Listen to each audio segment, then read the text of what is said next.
Welcome to the Trailblazing Texas podcast, where we embark on a journey through our diverse Texas landscapes and breathtaking trails while always engaging with our amazing Texas hiking community.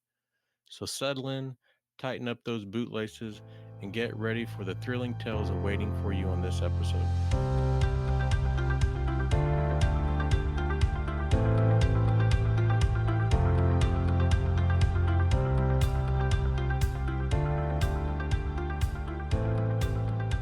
I'm assuming that it's really important that you are up to date on trail conditions. Closure, we just had Barrel, so lots of trail closures and stuff.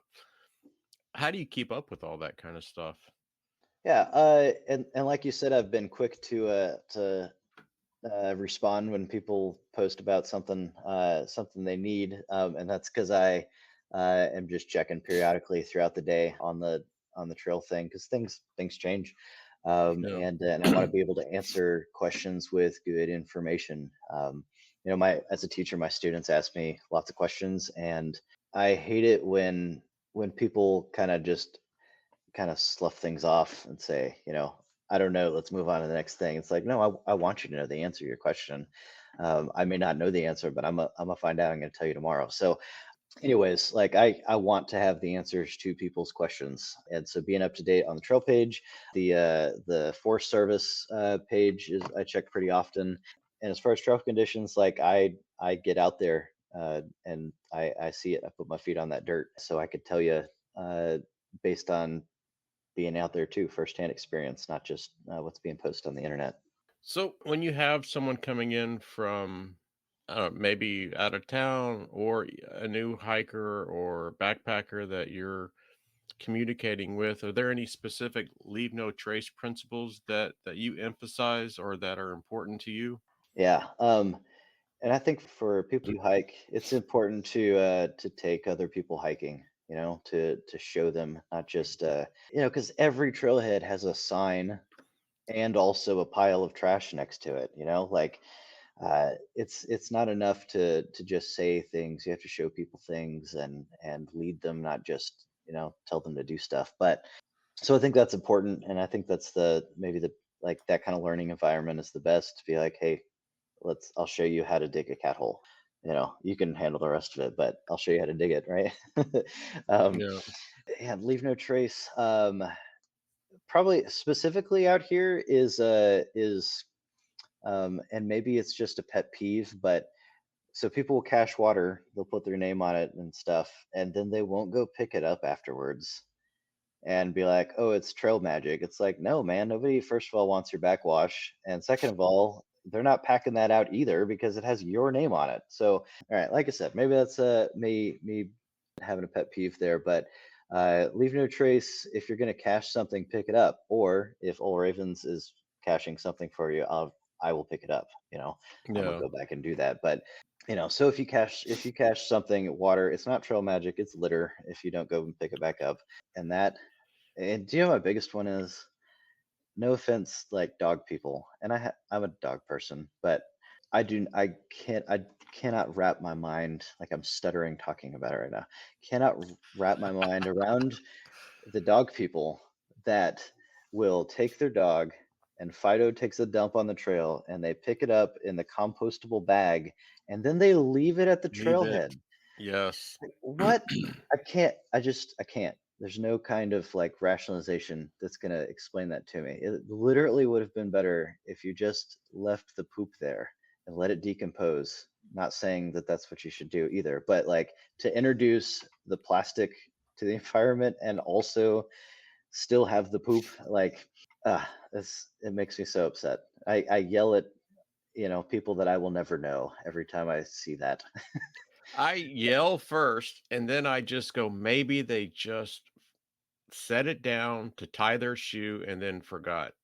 But Yes, their shoes are but I getting untied constantly, Jason. They got yes. the worst luck with laces, I'm telling you. Yeah, and it's really, man, you get out, Trailhead 6 on the way to Stubblefield, and, when you're walking alongside, alongside of Lake Conroe, man, the amount of bottles and beer cans that are Yeah, just left there. I'm not 100%, but I have in my car, sometimes I forget because I just think that it's in my backpack, carry trash bags. And Mhm. Yep.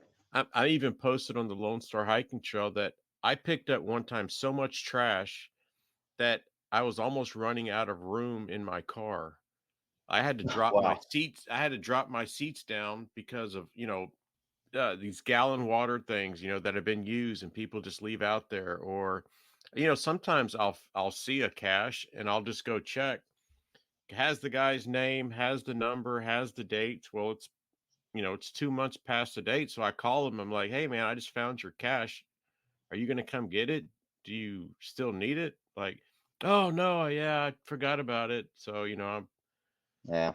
stabbing it and then dumping out all the water. And but yeah, it's it's pretty depressing at times that we have people that, and I definitely, or orange pills, like just throwing them out on the ground. Yeah. Yeah. That Those live really forever. bothers me. Yes, that really bothers me at Guadalupe because, the soil's not like it would be at the Lone Star hiking trail. Like, that Oh yeah. soil is really rich with the microbes. And at the Guadalupe, it's a desert. So like that stuff doesn't ever decompose, or, it's forever. And you Wow. just Yeah. constantly see that stuff. And I'm like, dude, just carry it, pack it out. And I think you nailed it perfectly. And maybe instead of, and not everybody is a verbal communicator, but I mean, you can definitely, when you take people out, just lead by example. Like, when you have an Yeah, for orange or a sure. banana, just take the banana peel and put it back in your backpack. Or when you're walking by, take a trash bag, pick up the trash. But yeah, sometimes coming off the trail, it's pretty depressing. Yeah. Well, and with the trailheads, it's like those aren't usually hikers and stuff. I mean, people are using the Absolutely trailheads, not. and it's not because they're trying to be outside and enjoy it and stuff, but it's so the little things, 3 miles in from the trailhead, that bugs me more than the parking lots. Yeah. But yeah, for sure, we gotta teach people, and with the huge influx of you know people doing outdoor stuff, from that event 4 years ago. So there's a lot of people that still just, they don't know, and so that's part of the community aspect, is educating and leading. I'm in my 50s and I've met a lot of people that just don't have logical thought process that Yeah, well, that's true too, huh? they're missing that. Anyway, so finally, what advice would you have for someone that's considering, through hiking the Lone Star Hiking Trail outside of using your services and giving you guys a call? Um, what advice would you have? Just someone who, wants to get out and give it a go. Keep your eye on the weather, and know those conditions. See what's blowing through, because it can change a lot. Educate yourself on the drops, for the water conditions, and then just hike in accordance to that information that you find. If it's warmer, kind of hike smart, and maybe take a siesta in the afternoon and hike early in the morning, and hike a little bit at night, and rest and all that in the middle of the day, to not walk in that heat so much. So just things like that. Yeah. So weather and water would be the big things. We were talking about like long hikes in the AT, and we don't have something like that. But the Lone Star Hiking Trail, you can really customize to what you want to do. And I was Yeah, really for sure. disappointed. So I don't know if you've ever seen the trail brush. So the inventor of the trail brush was on the podcast, and it's actually a little toothbrush that fits on your long handled spoon. Okay, I have seen So that. Yeah. yeah, so Andrew came on and he's hiked the AT, and people hiking the AT, or the PCT, but really the AT, and you're like, oh my god, I want to do that, or oh these people, whatever. And the first thing he said, he goes, it's nothing really that crazy. He goes, you're not really too far. It's kind of like us. You're not really too far from civilization. You're just walking in a forest, like the green tunnel. And he goes, basically, it's like a 4 to 5 night backpacking trip between Dollar Generals. and, and That's so funny. I was like, oh man, like, we probably think that this is some, and I'm sure it's hard and, there's the weather and stuff. But when he told me that, we laughed that, that we think that it's this and probably it's really a little bit of that. But anyway, so now we're going to transition to just you as a Texas hiker. And so before we do, name of the company, how can people get connected and definitely take advantage of these wonderful services? Yeah, I just want to say, Old Ravens Outdoor Equipage, and if you're looking into backpacking and see some videos or whatever and think, um, I don't think I can do that, right? Or that doesn't look like something I can do. There's other ways to do it. Something I believe in a lot is hike your own hike. You can tackle that challenge kind of however you want, and we want to be able to help with that. So we're on Facebook with Old Ravens Outdoor Equipage, and I'm Adam Helms on the Lone Star Facebook Trail Facebook page. I'm on there too often, probably. Yeah, let us know if we can help. You truly offer a complete catalog of services. Like I was thinking, like, looking through the services that you sent me when we were kind of scheduling this, that I mean, you have everything, and everything that I would ever want or need for through hiking the Lone Star Hiking Trail, you have it covered. So yeah, I can't wait to see where this goes for you. And man, congratulations, because I think you definitely will fulfill a lot of need for our hiking community. So now I would really like to get into you as a Texas hiker.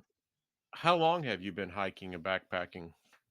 Um, and hiking has just been a part of my life. My dad doesn't like to sit still, and he never sat down, watched a football game. He was If he's home, he's working on something. And a lot of time that we spent together was you know growing up across the street from Bastrop State Park. We're in there all the time, and Oh, wow. before the fires, it was just totally different. Going back there is like, I don't know, it's a ghost town of what it was.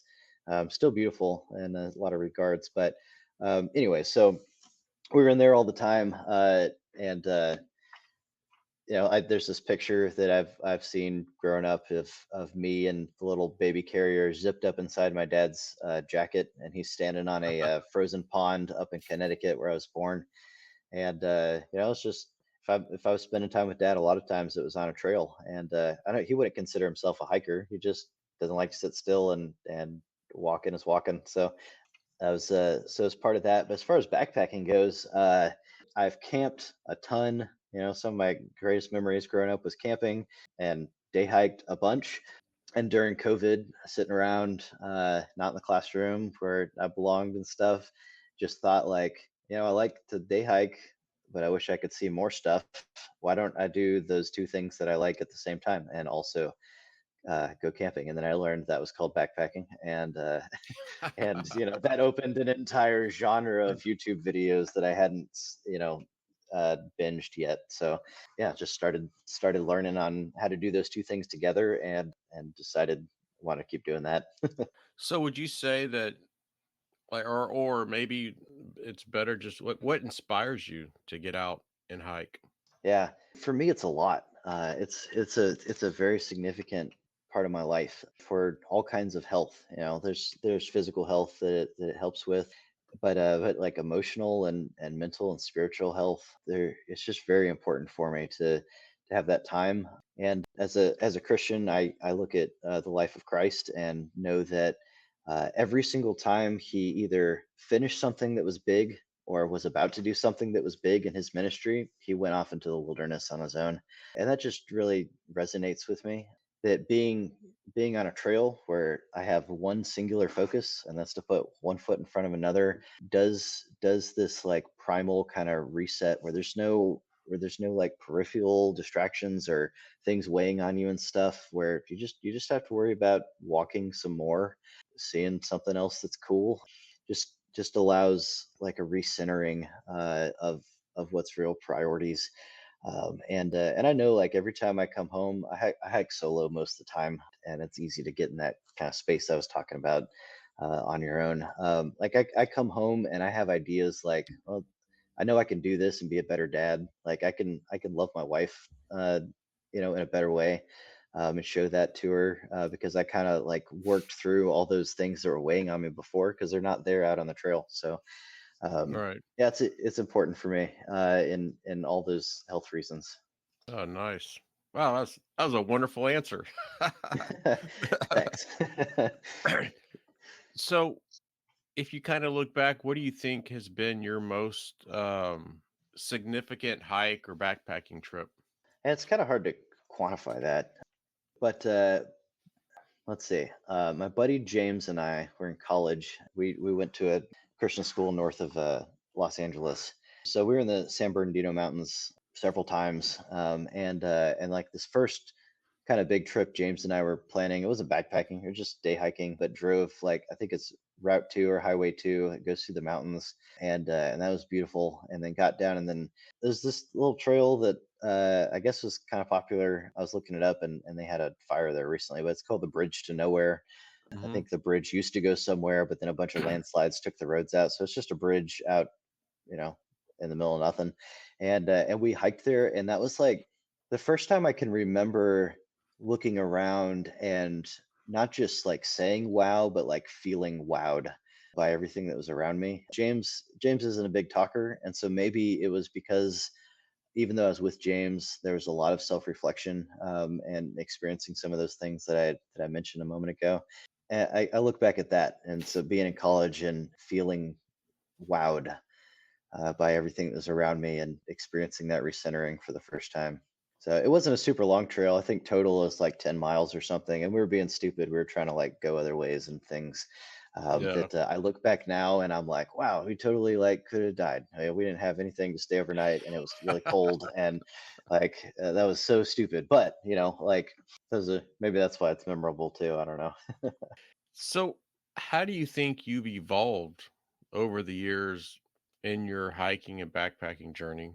Man, as far as backpacking goes, I never really had like the super heavy bag experience, and maybe that's why the 90-liter bag like surprised me so much, because like my base weight my first backpacking trip was like 14 pounds or something. Like it's pretty light, considering stuff, and it's mostly because I didn't know if I was going to like it or not, so I didn't buy a lot of things. And ultralight kind of like it really encourages not taking stuff. And so I was like, hey, that Yeah. guy's not taking that stuff. So I just won't and see what happens. Like my sleeping pad was a sunshade from a car, like I got at the dollar store. So Oh it's man. like Reflectix and foam, and it's like, that guy did it. I could do it. It'd be fine. And it's like I'm probably not going to die from being uncomfortable for a couple days. And anyway, so starting it there, I wasn't like dropping a ton of weight and stuff, but I think the biggest evolution was like automating some of those, things you got to do every day, setting up a shelter, and when am I going to eat, and am I drinking my coffee and eating breakfast and brushing my teeth, and then I'm starting walking, and now I'm doing all of those things while I'm walking. So it's just being able to pick up quicker and spend more time seeing stuff, because that's what I want to do. I want to go see more stuff, so automating some of that has helped me see more stuff. Like with a lot of things, you learn from your mistakes. Maybe paying attention to stuff that, as you're planning a trip, like there's just a ton of details, you can get swamped with some of that, but making sure to pay attention to some of those details and maybe spend longer time planning things. And for instance, is I attempted to do the Ozark Trail in Missouri.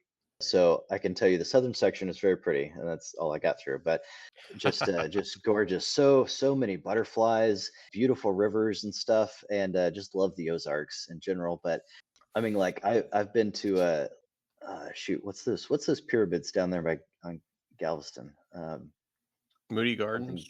Moody Gardens. Yeah, I've been there, and there's like the butterfly one, and there was like more butterflies on the southern part of the Ozark Trail at the beginning of June than there was in that pyramid. It's amazing. Oh, And wow. yeah, it was so cool. But so that first and second day, I was in and out of water constantly, and I had my change of socks. Probably should have brought two changes of socks, but I had my one. And that night, I was at this Vista. There's a picnic table up there. So that's the detail I overlooked, Jason, is that picnic table means people, and people means animals, right? Going to Yep. be attracted there. So I, Mice, I lit, rats. yeah, all of the above, raccoons, deer, probably. But so I laid my socks on the table to dry. And when I woke up the next morning, I was missing a pair of No socks, way. and that was my backup. Oh, And so I made it another like 45 miles um, with not being able to change my socks, but my feet were just shredded. And I had my wife's family's from Missouri, so I had like a lifeline to call. I couldn't just I didn't have to push through it. But so I got out there. It was a little more difficult with the elevation than what I was ready for at that point. But both of those things, the elevation and the socks, learning from the mistakes, yeah. and so but the first part, like with the automation of things and figuring out those trail habits, just lets me see more stuff during the day and do some more miles than I used to be able to do, and kind of find like that niche of what I enjoy specifically, and so yeah, that's the evolution. Yeah. We were so I just got back from Guadalupe Mountains and we were out at Bush. It was the last night. I think we were out in the back country for 2 nights.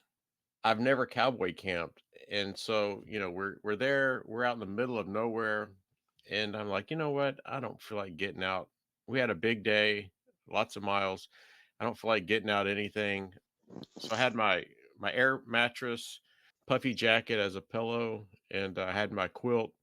And I laid down and like the edge of the tent pad was, maybe about a foot from my head. And this is kind of going by, with the animals that you've experienced. And I just had my eyes open and I was just kind of looking at the wood that outline the tent site. All of a sudden this rat sticks his head out Oh, of this hole, nice. and it was probably about 18 inches from my face, and I was just like, oh my gosh. And I haven't had any rat problems or mice yet. I am I do try to like encourage people to be careful with their food. Definitely don't leave the trash in the fire pit and stuff, because I don't want mice on the Lone Star Trail, chewing through bags and into tents and stuff like that. So definitely got to be careful with things like that. But I learned my lesson, and and you have an example too with the rat. So Yeah, so I was just sitting there and like all night, I really couldn't sleep very well. I mean, it was fine. Like he never came back that I saw. But yeah, I just, first time cowboy camping, don't feel like getting anything out. And then I'm just laying there and this little rat sticks out its head and we're like looking at each other. I'm like, oh man, because you always hear about that kind of stuff on the longer hikes that we have in the United States on the shelters and stuff, that there's just tons of mice. And yeah, that is something that I do not want to experience ever.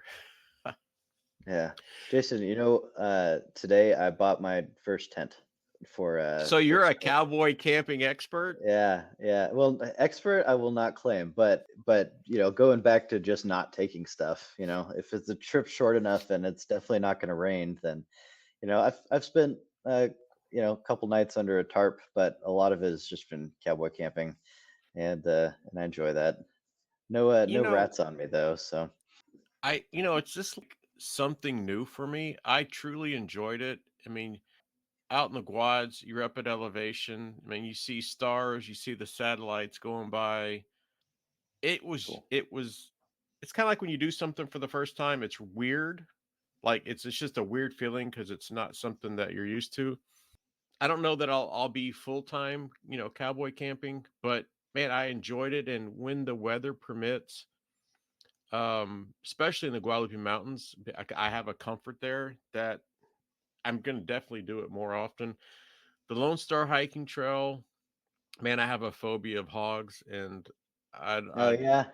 that that little my little Dyneema tent, just so much protection I get I Yeah, feel they'll definitely that not go through yeah. that. Yeah, they won't rip that up in seconds, but yeah, Yeah. I don't know that it would be too bad on the Lone Star Hiking Trail. I have to think about that one, but yeah, I mean, it's outside of weight savings, it's just I just, you're just sleeping, all of a sudden you just look up and you see, all the stars and you hear everything and whether that's good or bad, yeah, I definitely that will be my evolution, I think, for me is starting to kind of trust that you don't need a tent and it's a totally different experience, Yeah, you it's know. fun. I can't get my wife to just use a tarp. She needs a tent. So we got some two-person tents, but Yeah. as far as solo as the be a first, looking forward to it.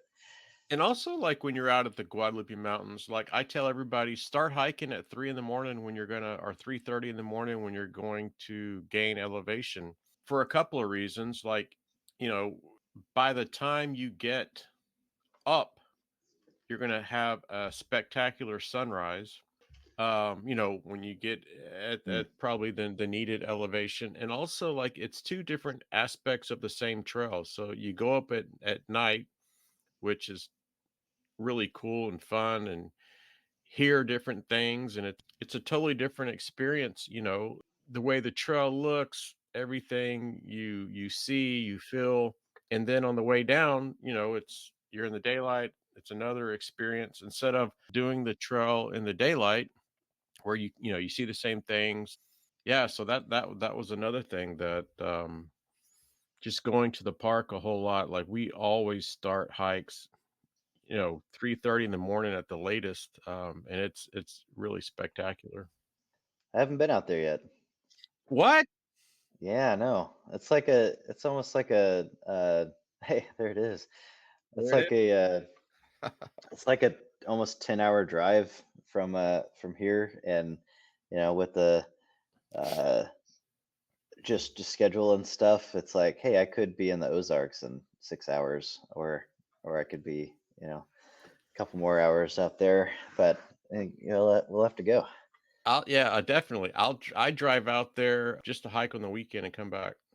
I love that place. There's a B-24 plane crash out there. It took me 3 years to find. There's an old Indian grave, from 1855 that took me a couple of Wow. years to find. There's just so much history out there, and it's one of the least visited national parks in the United States. It's the Texas High Point. 9 of the highest peaks in Texas are in the park. But where I'm at, so I've hiked and backpacked the whole park, but where I'm at, like I never see anybody. A lot of Mm. people will do the Guadalupe Peak Trail and they just, I guess, forget about the rest of the park. But it's massive and oh, I love it. Like I don't know I've hiked in Switzerland, I've hiked in France and Germany, Washington, a whole lot of places. And if you wanted to pay for my next 100 hiking adventures, I would say almost all of them would be at Guadalupe Mountains. Wow. Wow. I just love Well, that place. I'm definitely intrigued, so there's a want to, for sure. Oh, absolutely. Oh, you definitely got to get out there for sure. So, kind of really focusing on Texas outside of, the Lone Star Hiking Trail, what are your favorite hiking spots in Texas? Man. So there's a trail out east, and it's called the Four Seas Trail, and that is it's just really neat. The northern part of the trail, it's 20 miles, but you could do an out and back, and there's some neat like logging history there at the southern terminus. But So you're just hiking to an overlook, and then if you want to make it 40 miles, you can come back. But it's neat. Some of the geology there is really reminiscent of Arkansas and the Ozarks, and that's neat to get a little sample of that. And it's also the only trail that I know of, certainly on this side of the state, that has like an Appalachian Trail style shelter on it. Oh, really? So yeah, that's pretty cool. 12 miles in, there's a shelter, so three sides, floor and a roof. And we camped in that last December. Probably gonna go back this year too. But it's just a neat little trail. I've never seen anybody on it. I've done it a couple times. Yeah, it's nice. Does that have like where a lot of equestrian in that area? Or is it Uh, I'm trying to think. I don't think so. no? I don't. Okay. Yeah. Because I think last winter, Todd and I were supposed to go check it out, but I think the weather up there, or the weather, it had a lot of rain, and we never did. But I definitely that has been on the bucket list to go check that out. Yeah, so there's tons of like boardwalks and walkways Mhm. that some flooding has taken out, and that sounds like a deterrent, but it was a while ago, and it's like this moss has taken over everything, and so Oh it's wow! very surreal looking to see, a lot of this old lumber, which most of it they cut at the old sawmill. It's at the southern end, just being covered by this moss and stuff. It's pretty surreal. And then there's other features that I mentioned already. So the 4C is pretty cool. It's kind of funny because the first time I did it, they had just had a tornado, or they Oh had man, a tornado like 2 years ahead of that, but none of it had been cleared up. So it was super wild, and because of that, the trail was technically closed, but the Forest Service people, and I forget her name, but anyways, she was basically like, "Well, the trail's closed, but the forest is open, so just do your own thing." See, there's a little bit of land nav needed to get around some of the parts that were hit really hard. So that was a neat thing. I didn't wear pants; I wore shorts. That was a bad idea after the tornado, and so my legs got all torn up, and it was a difficult push, and just had a really good time. It gets, I feel, being around Houston, it doesn't get that cold ever because we got Gulf stuff. And so I get up there and it's like, wow, like 2 years in a row, it's been in the 20s. That's amazing. Love that. oh So yeah. yeah, to actually experience some winter temps. So With the snow, sitting there with my stove and cooking a meal, and I love winter. I I don't want to say I get depressed in the summer, but um like I really get into a funk. Just it's hot, and like my hiking activity kind of goes down, and it's something that I always have to fight through. But I yeah. love winter for sure. So speaking of Arkansas and the Ozarks, how does hiking in Texas differ from other states that you've been to? I think that Texas has an incredible amount of diversity, Yeah. and to have kind of these marshy in some places and swampy and evergreen uh, areas in the east, and then you got some hiking you can do coastally, that has these plains and grasses and all of that, and then you go into the hill country, and so many like water features, and tons of caves, and just rivers and creeks, and just awesome rocks. They're not very tall, but they're really cool. Yeah. And then from what I hear, out west is pretty cool too. So to have all of that in one state is just really cool playground. Yeah, and it's funny because I have some friends that are in Washington State. One of my best friends, another good friend in Colorado, Sam, he's in New Mexico, and he's probably on almost all my adventures. I always argue with them that I would put any picture that I've taken, or, these places like you were talking about in Texas, against anywhere that they have. in their state, like the diversity that we have is we are so lucky to live where we do. We may not have the elevations, but some of the scenery that we have at Guadalupe Mountains in the back country, heading up through the Notch or backside of Bush, just absolutely spectacular. And even like my friend John, like he's like, where he, like I'll post pictures out there, and he's like, "When did you go to Arizona?" I'm like, "No, that's the Guadalupe Mountains." And he's like, "Man, it Yeah, looks like awesome. Arizona or Utah or stuff." So yeah, we definitely, I think we're definitely lucky for sure. So, what do you think are some unique Absolutely. challenges for people hiking in Texas? I mean, especially around here, flooding and stuff is a challenge where, if somebody doesn't know what could happen and just is like, yeah, we get rain all the time where I'm from, and then to see what it do here. Looking back at pictures from our last couple good storms, like it's just crazy what it did to roads and bridges and stuff. So yeah, the flooding and our seasons, and I guess I say that with quotes, like, Yeah. kind of seasons, like extra spicy hot and wet hot, and then Yeah. and then you have like just whatever. So a little bit of cold, but then it's wet cold. So yeah, just yeah, those are unique. And then the drive, sometimes that's a challenge. Oh, the The distance distances. Yeah. of stuff, they're spread out to get to something cool, but it's always worth it to drive there. I always say something unique about us, and kind of just looking back in the places that I've hiked is our horse flies. Oh yeah, yeah, Dealing with them suckers. Oh man, I hate it. Horse flies, mosquitoes, and the heat. Because like you said, even in places in Texas, like where we are at, just in our location, it's a different type of heat.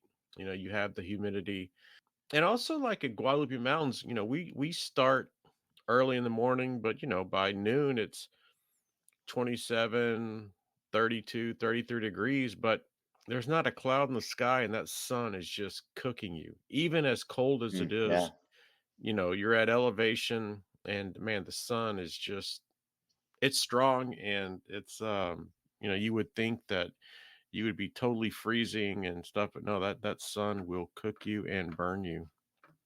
yeah, yeah. I'm glad you mentioned the mosquitoes. Mosquitoes really don't care for me. I must smell bad or something. But I'll be I'll be hiking with my brother-in-law, Yeah.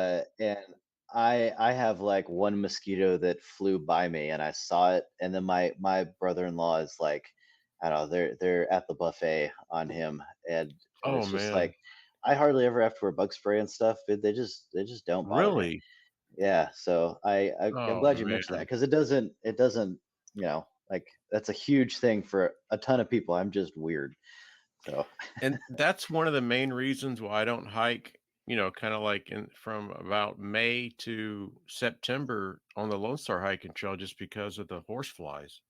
So, how do you prepare for the climate that we have when hiking in Texas in the different seasons? Like, it's kind of like it's hot, it's horribly hot, it's hot, and then it's mildly hot.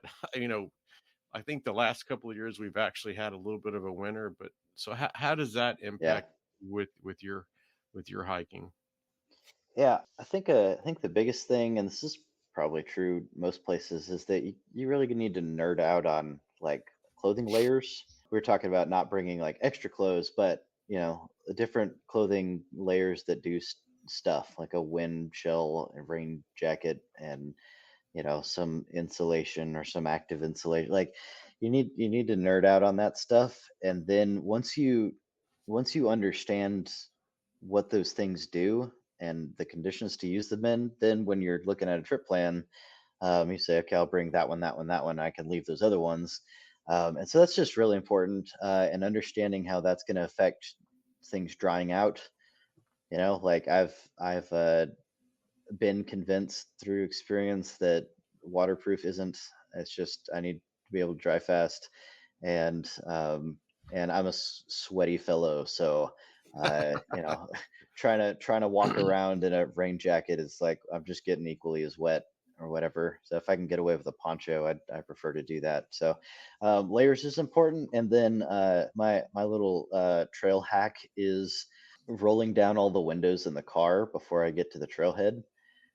Because if you go from blasting the AC and then try to hop on the trail real fast, you might fall over. So, Yeah. like roll it down for half an hour or whatever before you get there, and then you're acclimated to those temperatures already before you step out, and it's not a big shock. As and at the same time, starting to carry a bag, and at the same time, walking and putting that kind of stress on your body too. So, those are the little preparations. Yeah, I think it was like I always had an understanding of layering, and I usually try to. There's like I think probably everybody knows this saying, "Be bold, start cold." Because Yeah, if yeah. you don't, you're going to be throwing off stuff here in about 5 minutes, and like it wasn't. I think it was last February. We were at the Guadalupe Mountains, and I always like, oh, shell smell. I'm not taking a shell. I learned how important a shell is, and it is a game changer. So, Yeah. that was I always took it for granted, and I had a very nice shell. I never used it. But yeah, that's in the in the scheme of layering, that's a pretty important piece of gear, and I learned the hard way, and thank goodness I had one with me. I just oh yeah, I'm not going to take it, but my hiking partner's like, "Man, I'm telling you, you need to pack your shell," and I did, and it's I want to say it saved my life, but it definitely was a help. So what about do you have any wildlife experiences while hiking in Texas? Man, I've run into everything that's out there, but nothing really negative. So you mentioned hogs, and like certainly not to discount the horror stories because they're totally out there. Hogs Yeah. have messed some people up.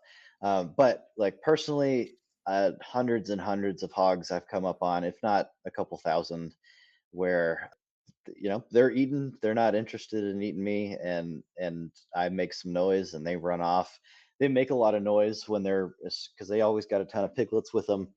That's why they're a problem, running through the bush and stuff. So they make a lot of noise and they sound scary. It's extra exciting at night when you run into them. But they've just never been interested, and they've always run off.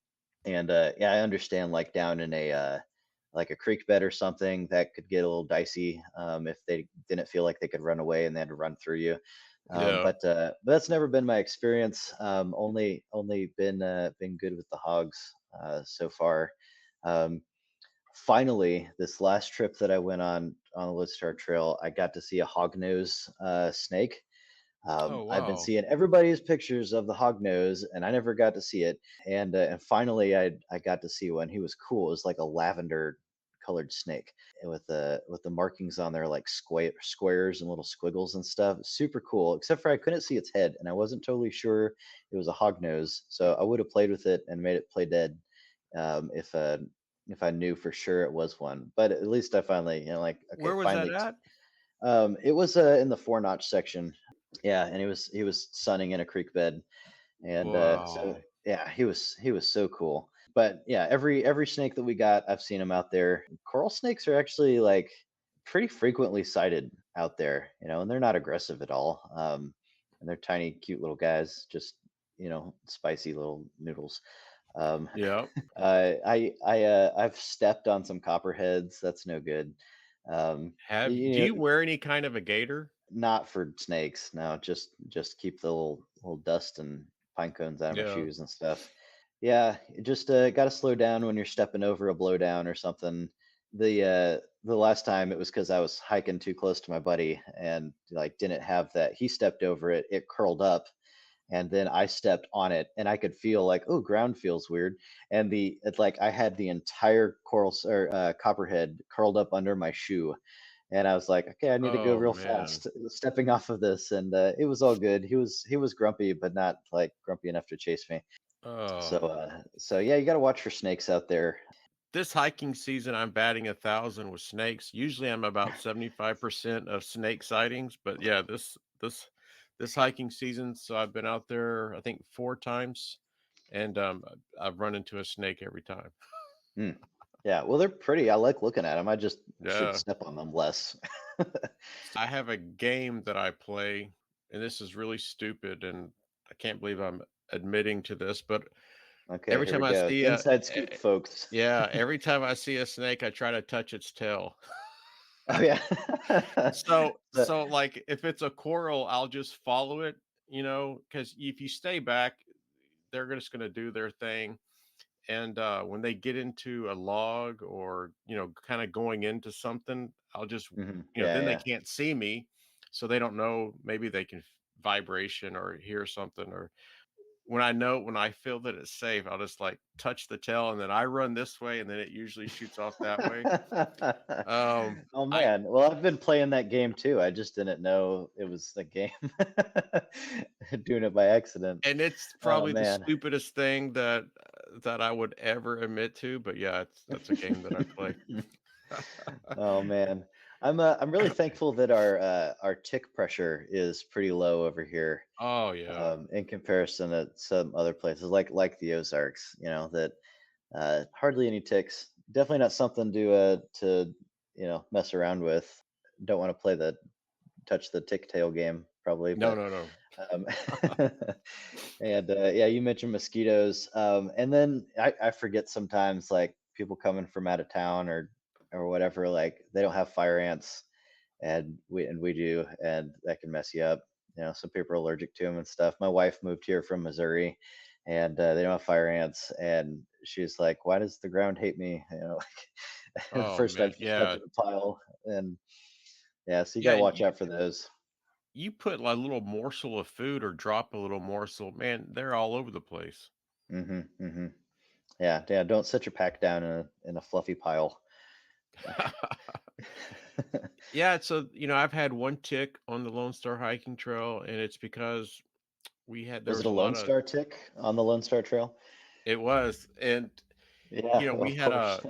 lots of trees blow down, so, trail markers, trail was just completely gone, and I got Yeah, lost, and I knew that, one of the little highways that I was approaching, so I knew if I just hit the highway, I would be able to catch the trail again, and there you something go. told me just to look down, and that sucker was just crawling on my knee, and, I knocked it off, but, yeah, I mean, like, I bathe in tick spray when I get out there, especially, like, my legs, and Hmm. usually I'm wearing shorts even in the wintertime, but just the grasses that touch your legs, so, like, every 5 minutes, I stop and, like, I'm scrubbing my legs and making sure, everything's knocked off, but, yeah, I have a phobia of ticks.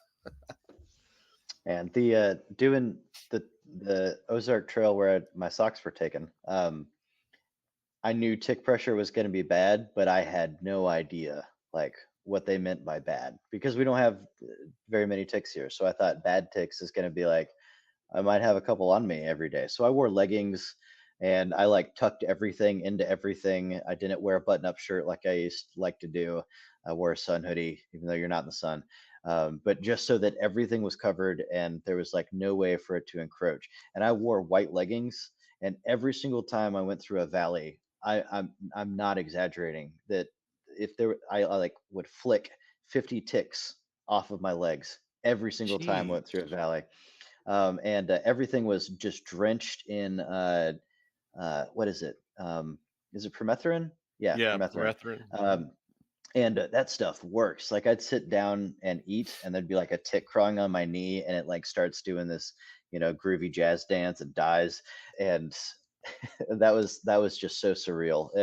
And cowboy camping out there, and that was uncomfortable because I would No. like didn't want to take any of my clothes off because it's like, well, maybe something's gonna crawl in this quilt with me, and I don't want to do that. So that was one of the motivations for buying the tent is I want to go do the Ozark Trail again, but it's like my time off from teaching is pretty rigid, so got to go in the early summertime.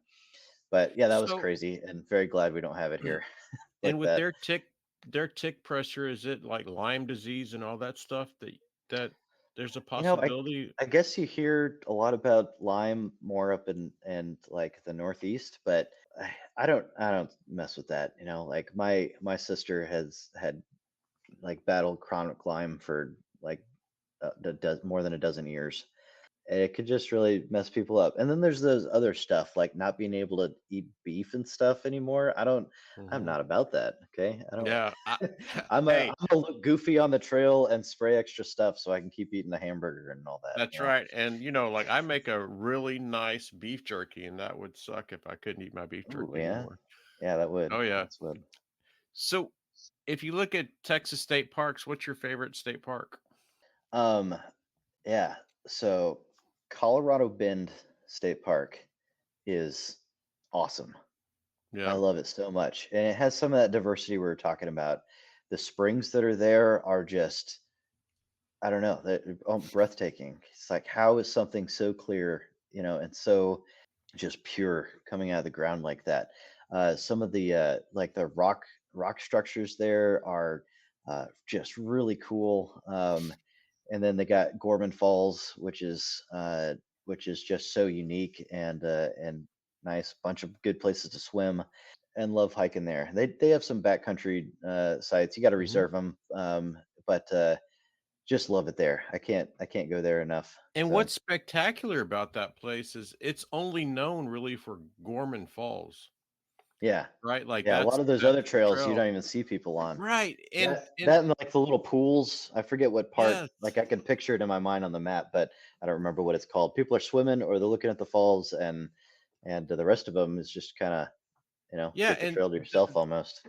and I don't remember an aspect of the park, but there's a trail, it's like a loop you can do where Yeah, yeah, you're crossing this little creek, and then you get some elevation and you walk back kind of the same way. Man, that trail is spectacular and no one's there. It's yeah, just Gorman Falls, Gorman Falls, Gorman Falls, kinda like Guadalupe Mountains, Guadalupe Peak Trail, and there's so much more to the park that I wish people would, you know, get out. Well, maybe I don't wish they would get out more because then I would right, see them, yeah, yeah. but yeah, We the need more Colorado good Bend. people to be there to raise a hairy eyebrow to the people that are messing with the falls. But um, yeah, there's a ton of caves there too. Have Mhm. you peeked your head in all those caves? And Yeah. so like I only had my oldest son the last time the whole family was there, but we got two other boys now, and that's just how much cooler can you get? Let's just go look at a bunch of caves, and oh yeah, here's a Absolutely. waterfall, and here's this and that. It's just A waterfall in such a cool little, Texas. yeah, yeah, for sure, a pretty good one too. Yeah, so it's yeah, love it there. Love Colorado Bend. So any other state parks that you like? Um, I don't know that I've been to a bad one. So Have you been that's out to just Cap Rock? um I have I've not been to that one either. Um, and I've heard Lost Maples is pretty cool. I haven't been there either. Mhm. The dinosaur footprints up in Glen Rose, that's pretty Yep. sweet. Yeah. I don't know that I've hiked a long time there. Like Colorado Bend, you can loop things together and get like, a 35-40 mile trip. But I'm not so sure how is it Dinosaur Valley? What is it called? Yeah, What's the I name of the think state s park? yeah. Dinosaur Valley. Yeah, so My I haven't hiked long there, but that's definitely a cool one to visit for sure. Yeah, I think my favorite state park is Caprock, and I'm like, I don't know if you've heard like the previous episodes. I like the black sheep of the family, so I'm not a fan of Big Bend, even though it's spectacular. I would much rather be at Guadalupe Mountains because it's less people. So kind of like the stepbrother, black sheep of the family. Oh yeah, yeah. And the same thing with Paladuro is probably arguably probably the most popular state park in Texas, but I'm, about an hour south is you have Caprock. And, I get out there and hardly see anybody. And I can see the same stuff that I would see at Paladuro with nobody there and maybe run into a bison or two. So, Oh wow, that's cool. yeah. Yeah, I mean, Lost Maples is also beautiful, especially this time of year with the leaves changing. I would guess that that's probably if you're into leaves changing and that, the colors and around this time in November, that's probably the prettiest place in Texas for that type of thing. Guadalupe Mountains also has some exceptional trails with, the changing of the leaves and stuff, but I think Lost Maples, that's what it's known for. All right. So, what about you've hiked the Eagle Rock Loop? Let's talk about that. And that wraps up another exciting episode of the Trailblazing Texas podcast. We hope you enjoyed the episode today and stay tuned for our next episode where we will pick back up where we left off and guarantee to uncover many more hiking gems and share many more tips to enhance your experience on the trail. Until then, happy trails and happy hiking.